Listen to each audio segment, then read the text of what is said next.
जैसे कि यशाया 1:18 में लिखा है, यहोवा कहता है, तुम्हारे पाप चाहे लाल रंग के हों तो भी वे हिम की नाई उजले हो जाएंगे।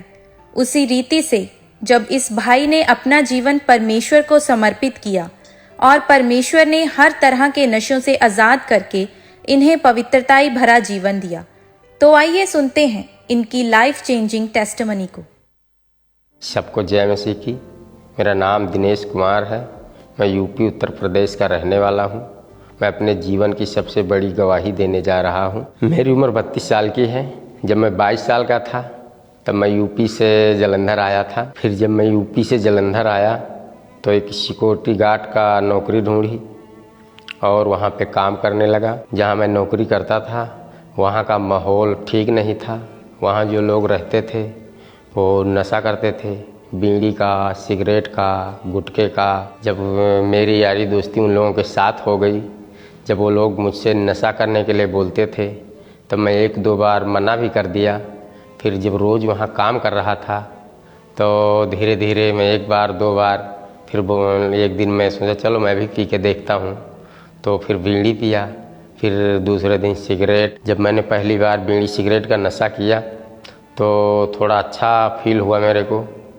फिर मैं कहा चलो पीते हैं, तो धीरे धीरे पीने लगे। फिर उन्हीं लोगों के साथ रह रह के और नशा कर करके बीड़ी सिगरेट का, गुटखे का, फिर धीरे धीरे शराब पीना भी शुरू कर दिया। 1 से 2 से फिर आधी बोतल का शराब नशा का करना। शाम को आना घर पे, फिर शराब का नशा करना। नशे के बगैर एक दिन भी नहीं रहा जा रहा था। जब मैं जलंधर से यूपी गया तो नशे की लत मेरे को लगी गई थी, पर घर वालों से छुप छुप के मैं नशा करता था। वहाँ घर पे जाने के बाद जब मैं छुप छुप के नशा करता था, जब मैं ड्रिंक करके आता था तो ऐसी कोई चीज़ खा लेनी, सेंटा फ्रेश हो गया, सौंफ वगैरह कुछ हो गया जो मुंह में डाल लेता था कि स्मेल ना आए, किसी को पता ना लगे। फिर एक दिन जब मैं नशा शराब का बहुत ज़्यादा कर लिया, उस हालत में जब नशे की हालत में मैं घर आया तो फिर मेरे घर वाले पूछने लगे। फिर वो लोग गुस्सा करने लगे, बोलने लगे मेरे को। फिर मैं बोला नहीं, चलो आज नहीं, दोबारा नहीं करूँगा, ऐसा नहीं पीऊँगा। फिर वो लत मेरे को लग चुकी थी तो मैं छुप छुप के करता था नशा। करना ही था, नहीं घर पे तो बाहर करता था यारों दोस्तों के साथ। फिर घर ही नहीं आना। जिस दिन शराब का नशा ज़्यादा हो जाना तो घर आना ही नहीं उस दिन। तो मैं सिक्योरिटी गार्ड की जॉब छोड़ के फिर यहाँ जलंधर में प्लम्बर का काम शुरू कर दिया। फिर उस लाइन में भी जो यार दोस्त जो काम के साथ काम करने वाले थे वो भी नशे करने वाले ही थे। तो धीरे धीरे करके और भी मेरे नशे ज़्यादा से ज़्यादा बढ़ने लगे। फिर जब मैं दोबारा यूपी गया तो मेरे घर वालों ने मेरी शादी कर दी और मेरी वाइफ को इसके बारे में, मेरे नशे के बारे में पता ही नहीं था। फिर धीरे धीरे उनको पता लगा। फिर वो मना करते थे, फिर भी मेरी लत लगी हुई थी नशे की, तो छूट नहीं रही थी। फिर धीरे धीरे बहुत ज़्यादा ही लड़ाई झगड़े मेरे नशे के कारण होने लगे। मेरे घर में मेरी मैरिज लाइफ पूरी डिस्टर्ब हो चुकी थी। जितना मैं कमाता था उसमें से आधे से ज़्यादा हिस्सा मैं अपने नशों में खर्च कर देता था। जब मेरी पत्नी मुझसे पूछना, खर्चे ना देना, फिर पूछना, फिर लड़ाई हो, झगड़े होने, घर में कलेश रहना। सुबह की शुरुआत मेरी तो बीड़ी से होती थी, फिर काम पे जाना, सिगरेट पीना, फिर गुटखा साथ में चलता था। फिर शाम को आते आते मैं शराब पीना, या तो फिर रास्ते में ही आते वक्त टाइम उधर से पी के ही आना, फिर आके घर पे भी बैठना, यहाँ भी पीना। 9-10 बजे, 11 बजे या 12 बजे तक नींद जब तक नहीं आती थी, थोड़ी थोड़ी करके मैं शराब पीता ही रहता था। मैं एक दिन में 1 बंडल बीड़ी का पी लेता था, 1 डिब्बी सिगरेट की, फिर 10 पैकेट गुटखे की, फिर आधी बोतल शाम को शराब की। मेरे नशे दिन पर दिन बढ़ते ही जा रहे थे। मैं नशे छोड़ने की कोशिश करता था पर नशा छोड़ नहीं पाता था। इन्हीं नशों की वजह से मैं जो कुछ खाता था मुझे पचता नहीं था। जो कुछ भी खाता था मुझे वोमिटिंग आ जाती थी और दर्द भी होती थी पेट में। इस करके मैं सोचा चलो डॉक्टर को दिखाते हैं। डॉक्टर के पास गया। जब डॉक्टर ने मेरा चेकअप किया और अल्ट्रासाउंड किया, फिर उसने बताया कि आपका लीवर 50% ख़राब हो चुका है। तो मैं ये सुनकर बहुत डर गया। जब मेरा लीवर 50% ख़राब हो चुका था तब मेरे से कोई भारी काम हो नहीं रहा था। मैं हल्का फुल्का काम करता था। मेरी हालत दिन पे दिन ख़राब होती जा रही थी और इन्हीं नशों के कारण जब मैं कुछ खा पी नहीं पा रहा था, ना पचा पा रहा था, तो मेरा वज़न 37 किलो रह गया।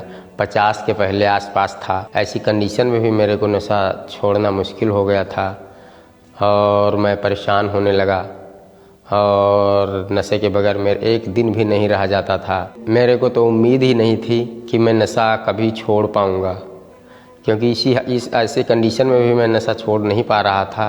तो मेरे को लग रहा था मैं नशा तो छोड़ नहीं पाऊँगा, ये नशा मेरे जीवन के साथ ही छूटेगा। फिर एक दिन मेरी बहन ने मेरी हालत को देखकर मुझे खामरा चर्च के बारे में बताया और बोले कि वहाँ ऐसा करो, आप जाओ, वहाँ लोग नशे से हील होते हैं, आज़ाद होते हैं, आप भी वहाँ जाओगे तो आप भी ठीक हो जाओगे वहाँ से।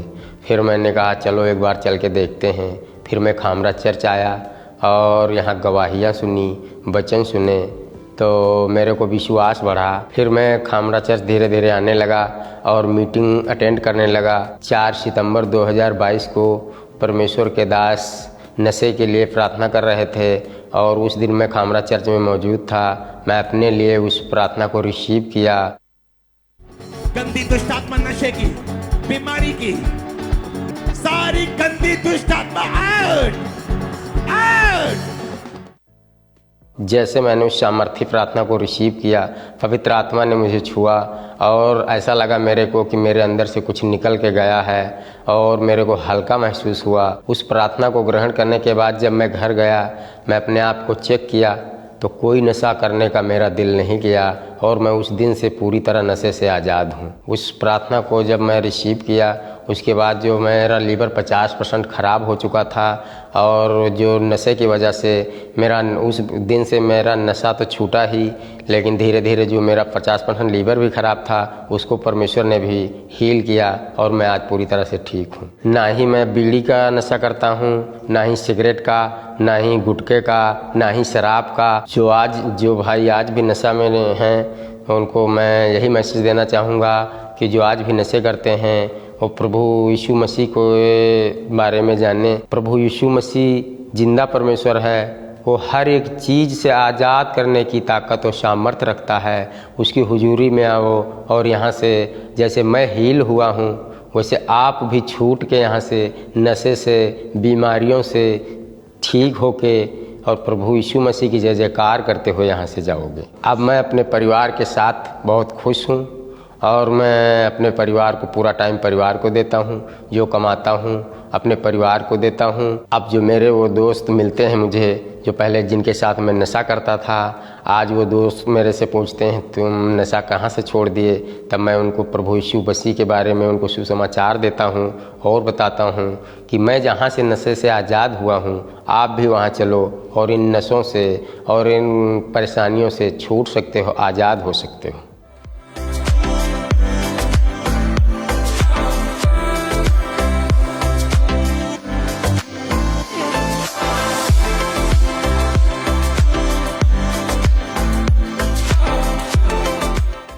इस बड़े छुटकारे के लिए, इस बड़ी चंगाई के लिए मैं प्रभु यीशु मसीह का धन्यवाद करता हूँ।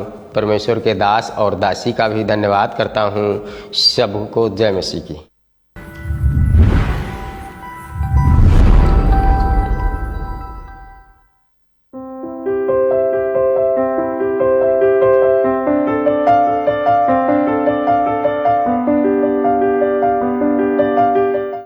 जैसा कि बाइबल में लिखा है, मैं इस नगर का इलाज करके इसके निवासियों को चंगा करूंगा और उन पर पूरी शांति और सच्चाई प्रकट करूंगा। साਰਿਆਂ ਨੂੰ ਜੈ ਮਸੀਹ ਦੀ। ਮੇਰਾ ਨਾਮ ਨੀਲਮ ਹੈ, ਮੈਂ ਜਲੰਧਰ ਦੀ ਰਹਿਣ ਵਾਲੀ ਹਾਂ। ਮੈਂ ਆਪਣੇ ਜੀਵਨ ਦੀ ਅੱਜ ਬਹੁਤ ਵੱਡੀ ਗਵਾਹੀ ਦੇਣ ਜਾ ਰਹੀ ਹਾਂ। ਮੇਰੀ ਗਵਾਹੀ ਇਸ ਤਰ੍ਹਾਂ ਹੈ ਕਿ 2015 ਦੇ ਵਿੱਚ ਮੇਰੀ ਮੈਰਿਜ ਹੋਈ ਸੀ ਔਰ ਉਸ ਤੋਂ ਬਾਅਦ ਮੇਰੇ ਘਰ 2 ਬੇਟੀਆਂ ਹੋਈਆਂ ਔਰ ਸਾਡੀ ਮੇਰੀ ਔਰ ਮੇਰੇ ਹਸਬੰਡ ਦੀ ਇਹ ਹਾਰਟ ਡਿਜ਼ਾਇਰ ਸੀ ਕਿ ਸਾਡੇ ਘਰ ਬੇਟਾ ਵੀ ਹੋਵੇ। 2020 ਦੇ ਵਿੱਚ ਜਦੋਂ ਮੈਨੂੰ ਦੁਬਾਰਾ ਪ੍ਰੈਗਨੈਂਸੀ ਹੋਈ ਤਾਂ 9 ਮਹੀਨੇ ਸਾਰਾ ਕੁਝ ਠੀਕ ਚੱਲਦਾ ਰਿਹਾ। 9 ਮੰਥ ਦੇ 12 ਦਿਨ ਉੱਪਰ ਸੀ ਤਾਂ ਜਦੋਂ ਅਸੀਂ ਡਾਕਟਰ ਦੇ ਕੋਲ ਗਏ ਤੇ ਡਾਕਟਰ ਨੇ ਸਕੈਨਿੰਗ ਕੀਤੀ ਤੇ ਡਾਕਟਰ ਨੇ ਜਦੋਂ ਸਕੈਨਿੰਗ ਕੀਤੀ ਤੇ ਉਹਨਾਂ ਨੇ ਸਾਨੂੰ ਦੱਸਿਆ ਕਿ ਤੁਹਾਡੀ ਬੱਚੇ ਦੀ ਜੋ ਅੰਦਰ ਧੜਕਣ ਆ ਉਹ ਬੰਦ ਹੋ ਚੁੱਕੀ ਆ ਤੇ ਉਹਨਾਂ ਨੇ ਦੱਸਿਆ ਕਿ ਇਮੀਡੀਏਟਲੀ ਆਪਰੇਟ ਕਰਨਾ ਪਏਗਾ, ਇਸ ਤੋਂ ਇਲਾਵਾ ਕੋਈ ਹੋਰ ਹੱਲ ਨਹੀਂ ਹੈਗਾ। ਜਦੋਂ ਮੇਰੀ ਡਿਲੀਵਰੀ ਹੋਈ ਤਾਂ ਮੇਰੇ ਬੇਟਾ ਹੋਇਆ ਤਾਂ ਬਟ ਉਹ ਡੈਡ ਪੈਦਾ ਹੋਇਆ। ਬਟ ਜਦੋਂ ਡਾਕਟਰ ਨੇ ਸਾਨੂੰ ਦੱਸਿਆ ਕਿ ਬੇਬੀ ਦੀ ਅੰਦਰ ਧੜਕਣ ਬੰਦ ਹੋ ਚੁੱਕੀ ਆ ਤਾਂ ਫਿਰ ਅਸੀਂ ਦੋਨੋਂ ਬਹੁਤ ਟੁੱਟ ਗਏ, ਬਿਲਕੁਲ ਨਿਰਾਸ਼ ਹੋ ਗਏ ਸੀਗੇ। ਜਦੋਂ ਮੇਰਾ ਡਿਸਚਾਰਜ ਹੋ ਗਿਆ ਫਿਰ ਅਸੀਂ ਘਰ ਚਲੇ ਗਏ ਤਾਂ ਮੈਂ ਆਪਰੇਟ ਵਾਲੇ ਦਿਨ ਤੋਂ ਲੈ ਕੇ ਮੈਂ ਘਰ ਆਉਣ ਤੱਕ ਮੈਂ 3-4 ਦਿਨ ਸੋ ਨਹੀਂ ਪਾਈ, ਨਾ ਮੈਨੂੰ ਰਾਤ ਨੂੰ ਨੀਂਦ ਆਉਂਦੀ ਸੀ। ਤਾਂ ਫਿਰ ਜਦੋਂ ਥੋੜੀ ਦੇਰ ਬਾਅਦ ਜਦੋਂ ਮੈਂ ਥੋੜਾ ਉਸ ਚੀਜ਼ ਤੋਂ ਉੱਭਰਨਾ ਸ਼ੁਰੂ ਕੀਤਾ ਤਾਂ ਮੈਨੂੰ ਮੇਰੇ ਪੇਟ ਦੇ ਨਿਚਲੇ ਹਿੱਸੇ ਵਿੱਚ ਮੈਨੂੰ ਦਰਦ ਫੀਲ ਹੋਣੀ ਸ਼ੁਰੂ ਹੋ ਗਈ। ਫਿਰ ਜਦੋਂ ਮੇਰੇ ਪੇਟ ਦੇ ਵਿੱਚ ਪੇਨ ਰਹਿਣ ਲੱਗੀ ਬੇਟੇ ਹੋਣ ਤੋਂ 1 ਮਹੀਨੇ ਬਾਅਦ ਤਾਂ ਉਸ ਤੋਂ ਬਾਅਦ ਮੈਂ ਕਾਫੀ ਘਬਰਾ ਗਈ ਇਸ ਚੀਜ਼ ਨੂੰ ਲੈ ਕੇ ਕਿ ਪੇਨ ਕਿਉਂ ਹੋ ਰਹੀ ਆ। ਤਾਂ ਫਿਰ ਉਸ ਤੋਂ ਬਾਅਦ ਜਦੋਂ ਥੋੜੇ ਕੁ ਦਿਨ ਹੋਰ ਪੈ ਗਏ ਤਾਂ ਮੈਂ ਦੇਖਿਆ ਕਿ ਮੇਰੇ ਵਾਲ ਹਲਕੇ ਹਲਕੇ ਝੜਨੇ ਸ਼ੁਰੂ ਹੋ ਗਏ ਤੇ ਕੁਝ ਦਿਨ ਹੋਰ ਪਏ 10-15 ਦਿਨ ਤਾਂ ਮੇਰੀਆਂ ਆ ਦੋਨੀ ਸਾਈਡਾਂ ਜਿਹੜੀਆਂ ਇੱਥੋਂ ਵਾਲ ਨਿਕਲ ਕੇ ਗੰਜਾਪਨ ਹੋ ਗਿਆ ਸੀ, ਇੱਥੇ ਬਿਲਕੁਲ ਵਾਲ ਨਿਕਲ ਗਏ ਸੀ। ਤਾਂ ਉਹ ਇੱਕ ਬਹੁਤ ਹੀ ਵਰੀਸਮ ਪੀਰੀਅਡ ਸੀਗਾ। ਫਿਰ ਅਸੀਂ ਡਾਕਟਰ ਕੋ ਗਏ ਤਾਂ ਡਾਕਟਰ ਨੇ ਮੈਨੂੰ ਕਿਹਾ ਕਿ ਤੁਸੀਂ ਸਕੈਨਿੰਗ ਆਪਣੀ ਕਰਵਾਓ। ਜਦੋਂ ਡਾਕਟਰ ਨੇ ਮੇਰੀ ਅਲਟਰਾਸਾਊਂਡ ਕੀਤੀ ਤਾਂ ਡਾਕਟਰ ਨੇ ਉਸ ਦੇ ਵਿੱਚ ਮੈਨੂੰ ਦੱਸਿਆ ਕਿ ਤੁਹਾਡੇ ਇੱਕ ਲੈਫਟ ਸਾਈਡ ਟਿਊਬ ਦੇ ਵਿੱਚ ਰਸੌਲੀ ਆ ਜਿਸਨੇ ਕਿ ਤੁਹਾਡੀ ਓਵਰੀਜ਼ ਔਰ ਟਿਊਬ ਨੂੰ ਖਰਾਬ ਕਰ ਦਿੱਤਾ ਆ ਔਰ ਉਹ ਇੱਕ ਕੰਪਲੈਕਸ ਮਾਸ ਵਾਲੀ ਸਿਸਟ ਸੀ। ਫਿਰ ਅਸੀਂ MRI ਕਰਵਾਉਣ ਗਏ। ਜਦੋਂ MRI ਕਰਵਾਈ ਤਾਂ MRI ਦੇ ਵਿੱਚ ਵੀ ਇਹੀ ਆਇਆ ਕਿ ਇੱਕ ਰਸੌਲੀ ਆ ਔਰ ਉਹਨੇ ਮੇਰੀ ਲੈਫਟ ਸਾਈਡ ਦੀ ਪੂਰੀ ਟਿਊਬ ਔਰ ਪੂਰੀ ਓਵਰੀਜ਼ ਜਿਹੜੀਆਂ ਉਹ ਖਰਾਬ ਕਰ ਦਿੱਤੀਆਂ ਆ ਤੇ ਉਹਨਾਂ ਨੇ ਕਿਹਾ ਕਿ ਇਸ ਦਾ ਹੱਲ ਆਪਰੇਟ ਹੀ ਆ, ਇਸ ਦਾ ਕੋਈ ਹੋਰ ਹੱਲ ਨਹੀਂ ਹੋ ਸਕਦਾ। MRI ਕਰਾਉਣ ਤੋਂ ਅਗਲੇ ਹੀ ਦਿਨ ਬਾਅਦ ਜਦੋਂ ਮੇਰਾ ਜਦੋਂ ਆਪਰੇਸ਼ਨ ਹੋਇਆ ਫਿਰ ਮੇਰੀ ਫੈਲੋਪੀਅਨ ਟਿਊਬ ਰਿਮੂਵ ਹੋ ਚੁੱਕੀ ਸੀ ਔਰ ਉਸ ਤੋਂ ਬਾਅਦ ਜਦੋਂ ਅਸੀਂ ਥੋੜੀ ਦੇਰ ਮਤਲਬ 6 ਮੰਥ ਜਦੋਂ ਨਿਕਲ ਗਏ ਤਾਂ ਫਿਰ ਅਸੀਂ ਡਾਕਟਰ ਦੇ ਕੋਲ ਗਏ। ਅਸੀਂ ਡਾਕਟਰ ਨੂੰ ਪੁੱਛਿਆ ਕਿ ਮੇਰੀ ਇੱਕ ਹੀ ਟਿਊਬ ਆ ਤੇ ਉਹਦੇ ਦੁਆਰਾ ਕਿ ਮੈਨੂੰ ਪ੍ਰੈਗਨੈਂਸੀ ਦੁਆਰਾ ਕਨਸੀਵ ਹੋਏਗੀ ਜਾਂ ਨਹੀਂ। ਤਾਂ ਮਤਲਬ ਡਾਕਟਰ ਨੇ ਸਾਨੂੰ ਕੋਈ ਵਧੀਆ ਸਾਈਨ ਨਹੀਂ ਦਿੱਤਾ, ਕੋਈ ਪੋਜ਼ਿਟਿਵ ਸਾਈਨ ਨਹੀਂ ਦਿੱਤਾ ਕਿ ਹਾਂ ਹੋ ਸਕਦੀ ਹੈ ਪ੍ਰੈਗਨੈਂਸੀ। ਤਾਂ ਡਾਕਟਰ ਬਸ ਇਹੀ ਕਹਿੰਦੇ ਸੀ ਵੀ ਅਸੀਂ ਕੁਝ ਨਹੀਂ ਕਹਿ ਸਕਦੇ ਇਹਦੇ ਬਾਰੇ ਕਿ ਤੁਹਾਡੀ ਇੱਕੋ ਹੀ ਟਿਊਬ ਆ, ਤੁਹਾਨੂੰ ਪ੍ਰੈਗਨੈਂਸੀ ਹੋਏਗੀ ਜਾਂ ਨਹੀਂ ਹੋਏਗੀ, ਅਸੀਂ ਕੁਝ ਇਹਦੇ ਬਾਰੇ ਦੱਸ ਨਹੀਂ ਸਕਦੇ। ਇੰਨੀਆਂ ਦੁੱਖ ਭਰੀਆਂ ਤੇ ਮੁਸ਼ਕਲਾਂ ਭਰੀਆਂ ਪਰਿਸਥਿਤੀਆਂ ਤੋਂ ਵਿੱਚੋਂ ਨਿਕਲਣ ਤੋਂ ਬਾਅਦ ਵੀ ਮੇਰਾ ਭਰੋਸਾ ਜਿਹੜਾ ਸੀ ਉਹ ਪਰਮੇਸ਼ਵਰ ਤੇ ਬਣਿਆ ਹੋਇਆ ਸੀ। ਮੈਂ ਅਨਮੈਰਿਡ ਸੀ ਜਦੋਂ ਤੋਂ ਹੀ ਅਸੀਂ ਖਾਮਰਾ ਚਰਚ ਦੇ ਨਾਲ ਜੁੜੇ ਹੋਏ ਹਾਂ। ਮੈਂ ਹਮੇਸ਼ਾ ਲਗਾਤਾਰ ਇੱਥੇ ਆਉਂਦੀ ਰਹਿੰਦੀ ਸੀ ਔਰ ਮੈਂ ਸੁਣਦੀ ਹੁੰਦੀ ਸੀ ਵੀਡੀਓਜ਼ ਨੂੰ, ਗਵਾਹੀਆਂ ਨੂੰ ਸੁਣਦੀ ਹੁੰਦੀ ਸੀ। ਮੈਂ ਦੇਖਦੀ ਹੁੰਦੀ ਸੀ ਕਿ ਪ੍ਰਭੂ ਕਿੱਦਾਂ ਵੱਡੇ ਕੰਮ ਕਰਦਾ ਆ। ਪ੍ਰਭੂ ਤਾਂ ਉਹਨਾਂ ਨੂੰ ਵੀ ਬੱਚੇ ਦਿੰਦਾ ਆ ਜਿਨ੍ਹਾਂ ਦੇ ਕੋਲ ਯੂਟਰਸ ਨਹੀਂ ਹੈਗੀਆਂ। ਤਾਂ ਮੇਰੀ ਤਾਂ ਖੈਰ ਇੱਕ ਟਿਊਬ ਹੀ ਕੱਢੀ ਸੀ। ਮੇਰੀ ਹਮੇਸ਼ਾ ਇਹੀ ਪ੍ਰੇਅਰ ਹੁੰਦੀ ਸੀ ਪਰਮੇਸ਼ਵਰ ਦੇ ਮੂਹਰੇ ਕਿ ਪਰਮੇਸ਼ਵਰ ਜਿੱਦਾਂ ਤੂੰ ਹੰਨਾ ਨੂੰ ਬੇਬੀ ਬॉय ਦਿੱਤਾ, ਉਹਨੂੰ ਦੇ ਕੇ ਬਲੈਸ ਕੀਤਾ, ਤੂੰ ਮੈਨੂੰ ਵੀ ਉੱਦਾਂ ਹੀ ਦੇ ਜਿੱਦਾਂ ਹੰਨਾ ਨੇ ਤੈਨੂੰ ਕਿਹਾ ਸੀ ਕਿ ਜਿਹੜਾ ਤੂੰ ਬੱਚਾ ਮੈਨੂੰ ਦੇਏਗਾ ਉਹ ਮੈਂ ਤੇਰੇ ਘਰ ਵਿੱਚ ਤੈਨੂੰ ਹੀ ਦੇ ਦੇਵਾਂਗੀ। ਤਾਂ ਮੈਂ ਵੀ ਪਰਮੇਸ਼ਵਰ ਦੇ ਅੱਗੇ ਇਹੀ ਪ੍ਰੇਅਰ ਕਰਦੀ ਹੁੰਦੀ ਸੀ। 27 ਨਵੰਬਰ 2022 ਨੂੰ ਜਦੋਂ ਮੈਂ ਖਾਮਰਾ ਚਰਚ ਦੇ ਵਿੱਚ ਪ੍ਰਭੂ ਦੇ ਘਰ ਵਿੱਚ ਆਈ ਤਾਂ ਪਰਮੇਸ਼ਵਰ ਦੇ ਦਾਸ ਨੇ ਉਸ ਦਿਨ ਉਹਨਾਂ ਸਾਰੀਆਂ ਭੈਣਾਂ ਲਈ ਪ੍ਰੇਅਰ ਕੀਤੀ ਜਿਨ੍ਹਾਂ ਕੋਲ ਬੱਚੇ ਨਹੀਂ ਸਨ। ਤਾਂ ਮੈਂ ਵੀ ਉਸ ਸਮੇਂ ਚਰਚ ਦੇ ਵਿੱਚ ਮੌਜੂਦ ਸੀ ਅਤੇ ਮੈਂ ਵੀ ਇਸ ਪ੍ਰੇਅਰ ਨੂੰ ਰਿਸੀਵ ਕੀਤਾ। जिनके बेबीज नहीं अपने पेट पे वो हाथ रखे। अगर आपकी वाइफ यहाँ मौजूद नहीं अपने पेट पे हाथ रख लो। हस्बैंड यीशु मसीह के सामर्थ्य नाम में मैं घोषणा करता हूँ इस खुदाबंद की हजूरी से, उसके पुलपिट से, उसके प्लेस से, उसके स्थान से यीशु के नाम में मैं घोषणा करता हूँ फूलो फलो और भर जाओ पृथ्वी में यीशु के नाम में। Be multiply and be fruitful in the mighty name of Jesus Christ. Be multiply and be fruitful in the mighty name of Jesus Christ. Be multiply and be fruitful in the name of Jesus Christ. ਉਸ prayer ਨੂੰ receive ਕਰਨ ਤੋਂ ਬਾਅਦ ਦਸੰਬਰ 2022 ਦੇ ਵਿੱਚ ਜਦੋਂ ਮੈਂ checkup ਕੀਤਾ ਤਾਂ ਮੇਰਾ ਪ੍ਰੈਗਨੈਂਸੀ ਟੈਸਟ ਪੋਜ਼ਿਟਿਵ ਆਇਆ ਤਾਂ ਮੈਂ ਬਹੁਤ ਖੁਸ਼ ਹੋਈ। ਤਾਂ ਮੈਨੂੰ ਪੂਰਾ ਫੇਥ ਸੀ ਕਿ ਪਰਮੇਸ਼ਰ ਇਸ ਵਾਰ ਮੈਨੂੰ ਬੇਬੀ ਬॉय ਹੀ ਦੇਣਗੇ। ਜਦੋਂ ਮੈਂ ਪ੍ਰੈਗਨੈਂਟ ਹੋਈ ਤਾਂ ਮੇਰੀ ਪ੍ਰੈਗਨੈਂਸੀ ਬਹੁਤ ਵਧੀਆ ਚੱਲੀ ਪੂਰਾ ਟਾਈਮ। ਜਦੋਂ 8 ਮੰਥ ਕੰਪਲੀਟ ਹੋ ਗਏ ਤਾਂ ਜਦੋਂ 8 ਮੰਥ ਕੰਪਲੀਟ ਹੋ ਗਏ ਤਾਂ 9 ਮੰਥ ਜਿੱਦਾਂ ਅੱਜ ਲੱਗਾ ਹੀ ਸੀ ਤਾਂ ਅਸੀਂ ਡਾਕਟਰ ਦੇ ਕੋਲ ਆਪਣੀ 9 ਮੰਥ ਵਾਲੀ ਸਕੈਨਿੰਗ ਕਰਾਉਣ ਗਏ। ਜਦੋਂ ਅਸੀਂ ਸਕੈਨਿੰਗ ਕਰਾਉਣ ਗਏ ਤਾਂ ਡਾਕਟਰ ਨੇ ਦੱਸਿਆ ਕਿ ਸਾਰਾ ਕੁਝ ਠੀਕ ਆ ਬਟ ਬੇਬੀ ਨੂੰ ਬਲੱਡ ਦਾ ਫਲੋ ਥੋੜਾ ਘੱਟ ਵੱਧ ਰਿਹਾ ਆ। ਤਾਂ ਜਦੋਂ ਮੈਂ ਜਾ ਕੇ ਡਾਕਟਰ ਨੂੰ ਦਿਖਾਈ ਸਕੈਨਿੰਗ, ਤਾਂ ਡਾਕਟਰ ਨੇ ਕਿਹਾ ਕਿ ਬੱਚਾ ਚੱਕਣਾ ਪਏਗਾ, ਬੇਬੀ ਚੱਕਣਾ ਪਏਗਾ, ਕਿਉਂਕਿ ਫਲੋ ਘੱਟ ਵੱਧ ਰਿਹਾ, ਇਸ ਲਈ ਐਮਰਜੈਂਸੀ ਬਣ ਜਾਏਗੀ, ਕੁਝ ਵੀ ਹੋ ਸਕਦਾ, ਇਸ ਲਈ ਆਪਾਂ ਬੇਬੀ ਨੂੰ ਇੱਕ ਦਿਨ ਲਈ ਵੀ ਹੋਰ ਮਤਲਬ ਪੇਟ ਦੇ ਵਿੱਚ ਰੱਖ ਨਹੀਂ ਸਕਦੇ। ਤਾਂ ਉਹਨਾਂ ਨੇ ਮੇਰਾ ਇਮੀਡੀਏਟਲੀ ਫਿਰ ਉਦੋਂ ਆਪਰੇਟ ਕਰ ਦਿੱਤਾ। ਜਦੋਂ ਆਪਰੇਟ ਹੋਇਆ ਤਾਂ ਬੇਬੀ ਬॉय ਹੋਇਆ, ਤਾਂ ਇੱਕ ਦਿਨ ਇਹ ਮੇਰੇ ਕੋਲ ਹੀ ਰਿਹਾ ਹਸਪੀਟਲ ਦੇ ਵਿੱਚ। ਠੀਕ ਸੀਗਾ, ਬੜਾ ਵਧੀਆ ਸੀ, ਇਹਨੇ ਅੱਛੀ ਰਾਤ ਕੱਢੀ ਇੱਕ। ਪਰ ਅਗਲੇ ਦਿਨ ਸਵੇਰ ਨੂੰ ਇਹ ਬਲੂ ਹੋਣ ਲੱਗ ਗਿਆ, ਇਹਨੂੰ ਆਕਸੀਜਨ ਦੀ ਕਮੀ ਹੋਣ ਲੱਗ ਗਈ। ਤਾਂ ਜਦੋਂ ਮੈਂ ਦੇਖਿਆ ਕਿ ਇਹ ਬਲੂ ਹੋ ਰਿਹਾ, ਸਾਰਿਆਂ ਨੇ ਨੋਟਿਸ ਕੀਤੀ ਗੱਲ, ਤਾਂ ਫਿਰ ਅਸੀਂ ਇਹਨੂੰ ਫਟਾਫਟ ਰੈਫਰ ਕਰਵਾਇਆ ਹਸਪੀਟਲ ਬੱਚਿਆਂ ਵਾਲੇ। ਤਾਂ ਜਦੋਂ ਇਹਨੂੰ ਰੈਫਰ ਕਰਵਾਇਆ ਤਾਂ ਡਾਕਟਰ ਨੇ ਦੱਸਿਆ ਇਹਦਾ weight 4 ਕਿਲੋ ਸੀਗਾ, ਤੇ ਡਾਕਟਰ ਨੇ ਦੱਸਿਆ ਕਿ ਇਹ ਓਵਰਵੇਟ ਬੇਬੀ ਆ। ਤਾਂ ਤੁਸੀਂ ਬਿਲਕੁਲ ਵੀ ਇਹ ਨਾ ਸੋਚੋ ਕਿ ਸਾਡੇ ਬੇਬੀ ਦਾ ਤਾਂ weight ਬਹੁਤ ਵਧੀਆ ਆ ਜਾਂ ਸਾਡਾ ਬੇਬੀ ਹੈਲਦੀ ਆ ਤੇ ਇਹਨੂੰ ਕੁਝ ਵੀ ਹੋ ਸਕਦਾ ਆ। ਡਾਕਟਰ ਸਾਨੂੰ ਇਦਾਂ ਕਹਿ ਰਹੇ ਸੀ। ਡਾਕਟਰ ਨੇ ਸਾਨੂੰ ਇਹ ਵੀ ਦੱਸਿਆ ਕਿ ਇਸ ਦੇ ਲੰਗਸ ਡਿਵੈਲਪ ਨਹੀਂ ਹੋਏ, ਇਸ ਦੇ ਲੰਗਸ ਥੋੜੇ ਵੀਕ ਆ, ਔਰ ਇਸ ਕਰਕੇ ਇਸ ਵਜ੍ਹਾ ਦੇ ਨਾਲ ਹੀ ਇਸ ਨੂੰ ਜੋ ਆਕਸੀਜਨ ਦੀ ਕਮੀ ਹੋ ਰਹੀ ਹੈ, ਇਸ ਨੂੰ ਪ੍ਰੋਪਰ ਸਾਹ ਨਹੀਂ ਆ ਰਿਹਾ। ਤਾਂ ਸਾਨੂੰ ਇਸ ਨੂੰ ਛੋਟੇ ਵੈਂਟੀਲੇਟਰ ਤੇ ਰੱਖਣਾ ਪਏਗਾ।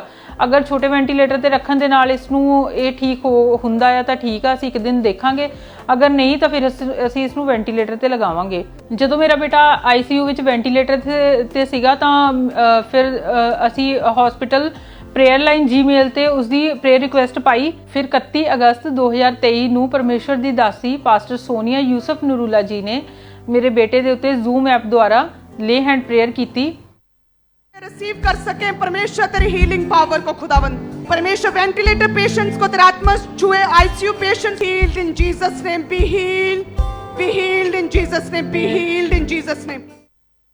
जिद्दां ही परमेश्वर ਦੀ ਦਾਸੀ ਨੇ Zoom ਐਪ ਦੇ ਦੁਆਰਾ ਪ੍ਰਾਰਥਨਾ ਕੀਤੀ ਤਾਂ ਉਸੇ ਰਾਤ ਨੂੰ ਮੇਰਾ ਬੇਟਾ ICU ਤੋਂ ਬਾਹਰ ਆਇਆ ਔਰ ਉਸ ਦੀਆਂ ਸਾਰੀਆਂ CPAPs ਉਤਰ ਗਈਆਂ ਸੀ ਔਰ ਉਹ ਬਿਲਕੁਲ ਠੀਕ ਸੀਗਾ। ਤੇ ਅਗਲੇ ਡਾਕਟਰ ਨੇ ਸਾਨੂੰ ਸਾਈਨ ਦਿੱਤਾ ਸੀ ਕਿ ਇਸ ਨੂੰ ਸਵੇਰ ਛੁੱਟੀ ਮਿਲ ਜਾਏਗੀ। ਤਾਂ ਉਸੇ ਤਰ੍ਹਾਂ ਹੋਇਆ। ਡਾਕਟਰ ਨੇ ਮੇਰੇ ਬੇਟੇ ਨੂੰ ਬਿਲਕੁਲ ਪ੍ਰੇਅਰ ਰਿਸੀਵ ਕਰਨ ਤੋਂ ਬਾਅਦ ਅਗਲੇ ਦਿਨ ਛੁੱਟੀ ਦੇ ਦਿੱਤੀ ਸੀ ਔਰ ਮੇਰਾ ਬੇਟਾ ਮੇਰੇ ਕੋਲ ਘਰ ਆ ਗਿਆ ਸੀ। ਹੁਣ ਮੇਰਾ ਬੇਟਾ ਘਰ ਆ ਚੁੱਕਾ, ਉਹ ਬਿਲਕੁਲ ਠੀਕ ਹੈ ਔਰ 2.5 ਮਹੀਨੇ ਦਾ ਹੋ ਚੁੱਕਾ ਆ ਔਰ ਉਸਨੂੰ ਕੋਈ ਪ੍ਰੋਬਲਮ ਨਹੀਂ ਹੈਗੀ। ਉਸਦੇ ਲੰਗਸ ਪ੍ਰੋਪਰ ਬਣ ਚੁੱਕੇ ਆ, ਪ੍ਰੋਪਰ ਕੰਮ ਕਰਦੇ ਆ ਔਰ ਉਹ ਸਾਹ ਲੈ ਰਿਹਾ। ਜਿਨ੍ਹਾਂ ਭੈਣਾਂ ਦੇ ਬੱਚੇ ਅੱਜ ਵੀ ਹਸਪੀਟਲ ਵਿੱਚ ਦਾਖਲ ਆ, ਮੈਂ ਉਹਨਾਂ ਭੈਣਾਂ ਨੂੰ ਇਹੀ ਰეკਮੈਂਡ ਕਰਦੀ ਹਾਂ ਕਿ ਉਹ ਪਰਮੇਸ਼ਵਰ ਦੇ ਉੱਤੇ ਫੇਥ ਰੱਖਣ। ਜਿਸ ਤਰ੍ਹਾਂ ਪਰਮੇਸ਼ਵਰ ਨੇ ਮੇਰੇ ਬੱਚੇ ਨੂੰ ਠੀਕ ਕਰਕੇ ਮੈਨੂੰ ਦਿੱਤਾ, ਉਸੇ ਤਰ੍ਹਾਂ ਪਰਮੇਸ਼ਵਰ ਉਹਨਾਂ ਦੇ ਬੱਚਿਆਂ ਨੂੰ ਵੀ ਜ਼ਰੂਰ ਠੀਕ ਕਰੇਗਾ। ਹੁਣ ਅਸੀਂ ਆਪਣੇ ਬੇਟੇ ਦੇ ਨਾਲ ਬਹੁਤ ਖੁਸ਼ ਆ, ਪੂਰਾ ਪਰਿਵਾਰ ਬਹੁਤ ਖੁਸ਼ ਆ ਔਰ ਮਤਲਬ ਮੇਰੀਆਂ 2 ਬੇਟੀਆਂ ਆ, ਉਹਨਾਂ ਨੂੰ ਬਹੁਤ ਚਾਅ ਆ ਆਪਣੇ ਛੋਟੇ ਬ੍ਰਦਰ ਦਾ। ਜੇ ਪ੍ਰਭੂ ਦੀ ਦਇਆ ਨਾ ਹੁੰਦੀ ਤਾਂ ਸ਼ਾਇਦ ਅੱਜ ਮੇਰੇ ਕੋਲ ਇਹ ਸਾਰੀਆਂ ਖੁਸ਼ੀਆਂ ਨਾ ਹੁੰਦੀਆਂ ਜੋ ਅੱਜ ਮੇਰੇ ਕੋਲ ਹੈ। ਇਹ ਸਾਰਾ ਕੁਝ ਪਰਮੇਸ਼ਵਰ ਦੇ ਸਦਕਾ ਹੀ ਹੋਇਆ ਆ।